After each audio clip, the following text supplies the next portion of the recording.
Hi guys, DJ24cc here. This video, I want to show you how to install one-way lighting circuit.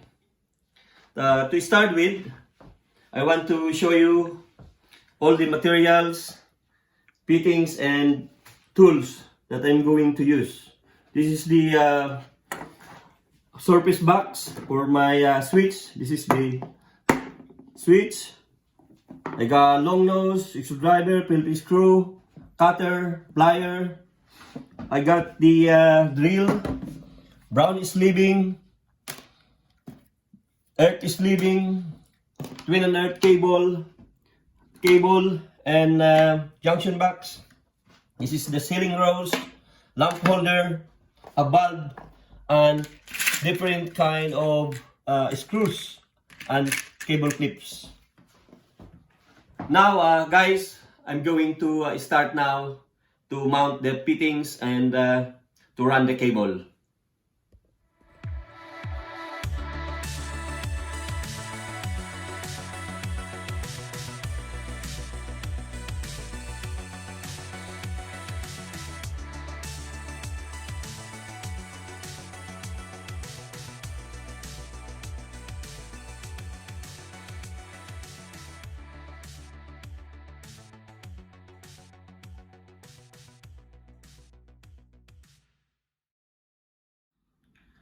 Hello guys, I done the mounting of fittings and cables.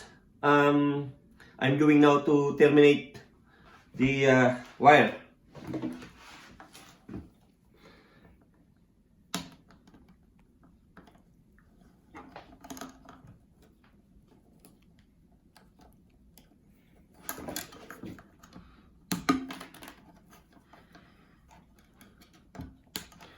First thing I do, I'm going to fix this earth wire to the terminal inside.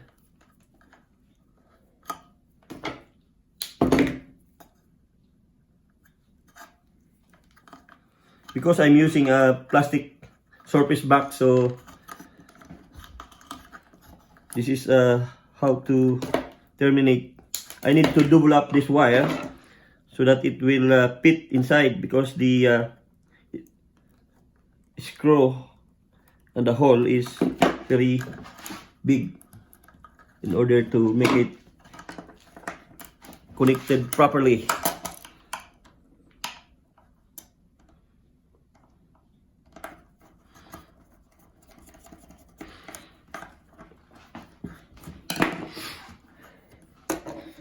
This is the live wire, so as well I need to double up, so I need to pull it like this to tighten. This is the live, so according to the rigs, live is always goes to common. The common is here, common terminal.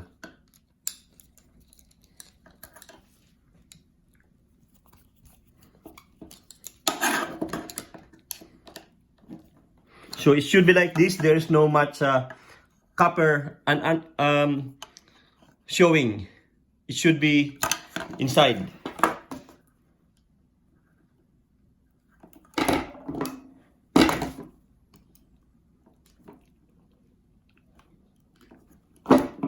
Now I need to put the brown sleeving, because when the switch is on, this blue wire supposed to be for neutral is gonna be live.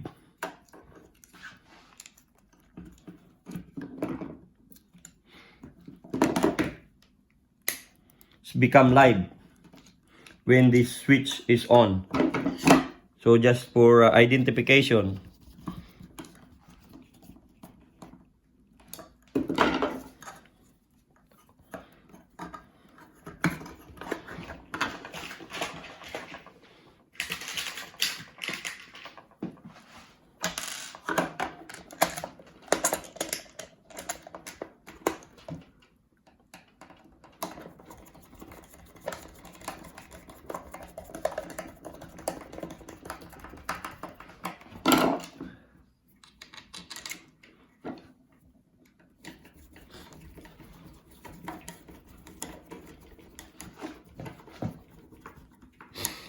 Okay, I'm going to proceed now to ceiling rows.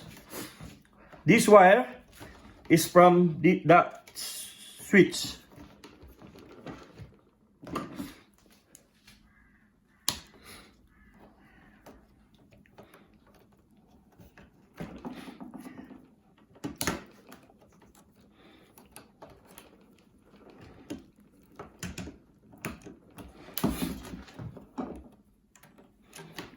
First, I'm going to terminate the earth cable.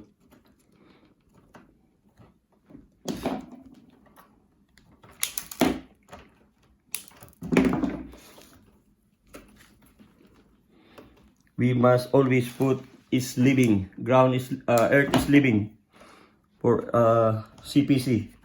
CPC stand for circuit protective conductor. But I believe that this little naughty wire has a biggest rule in terms of electricity, because in the event of fault, it may save your life, and also for regulation that all exposed conductive part should be earthed according to the rigs.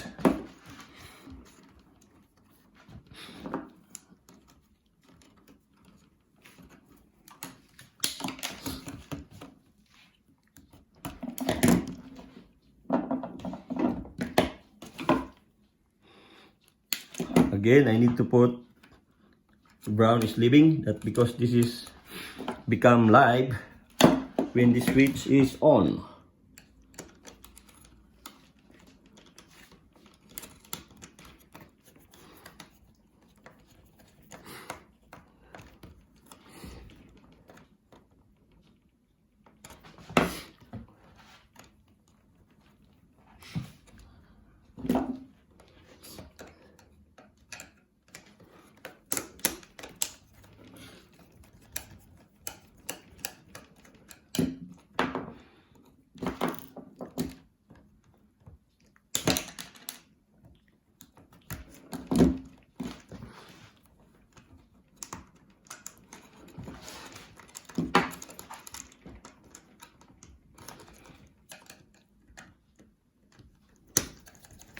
When you're terminating this cable, it should be not showing too much cable.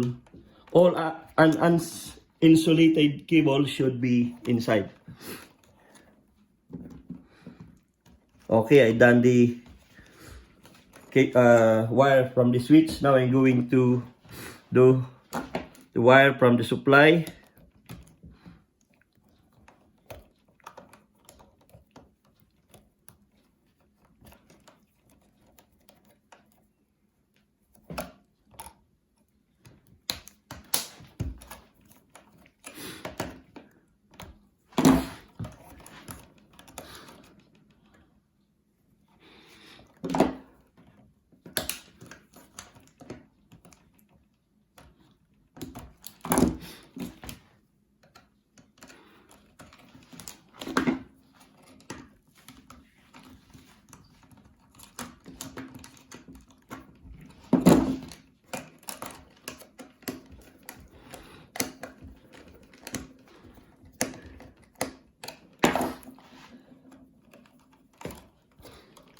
Next is the just put some slacks so that in the future, if someone fixing this is still have some wire to use.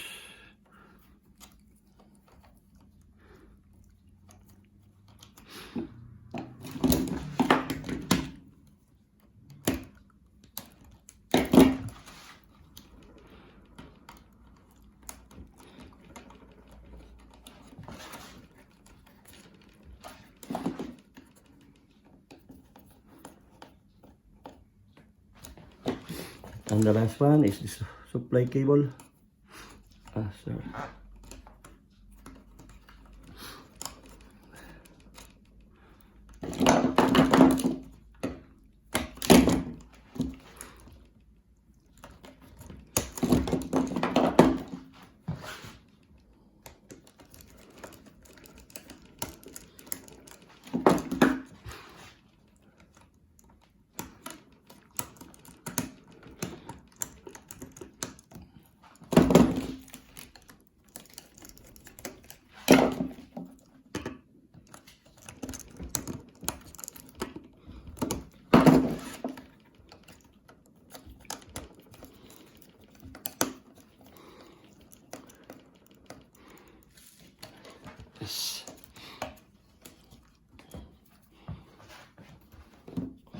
Now we need to fix this lamp holder, assuming that this is a pendant from the ceiling rose.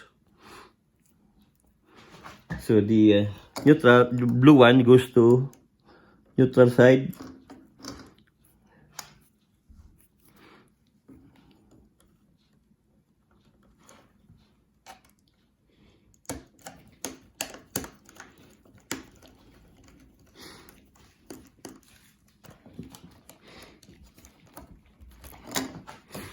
And the brown one is going to live switch.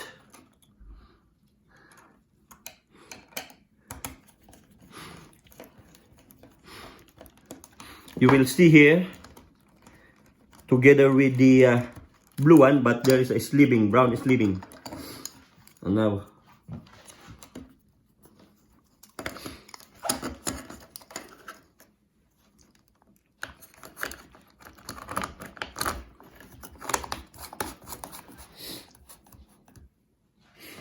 okay, next one, I'm going to terminate the cable going to the supply in this terminal box or junction box.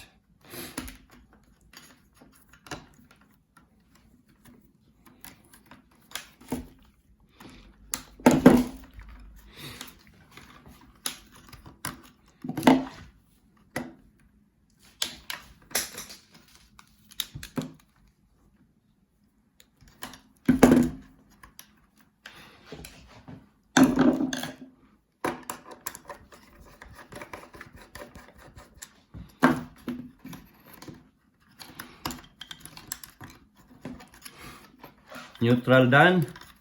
Next is the earth.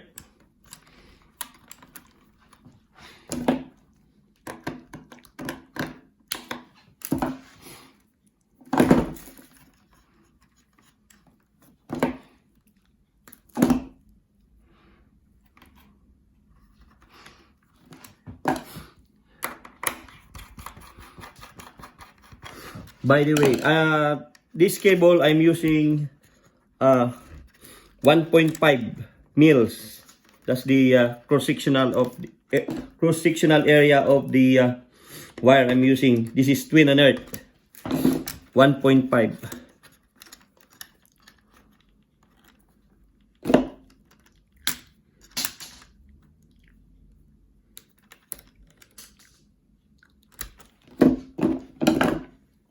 That's for lighting, 1.5.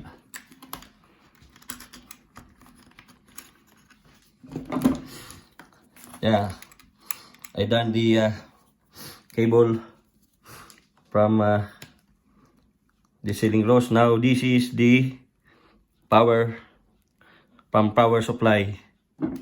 This is from main power supply, or probably from main lighting circuit, from other lighting circuit, or from consumer unit. It's depend. If this is your first light, this is came from consumer unit. But if this is your last lighting circuit, this is from other light circuit.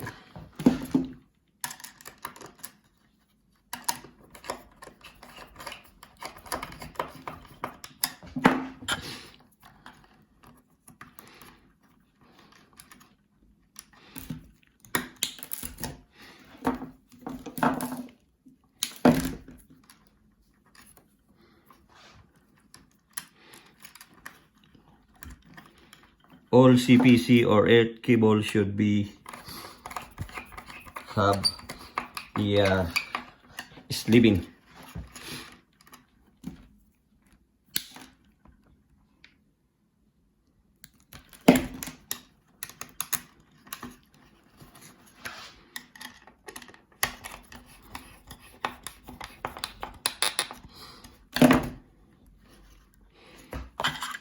Now I need to cover it, make it safe for us. And it puts the bulb in the lamp holder. And power up.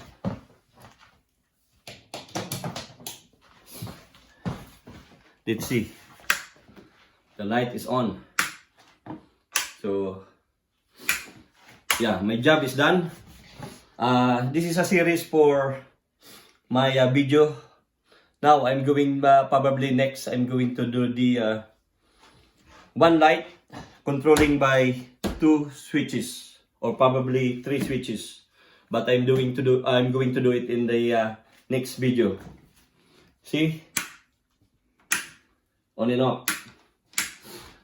Guys, if you like my video, just thumbs up or like my video or subscribe my channel because I have a lot of video coming in from electricity also and for DJ.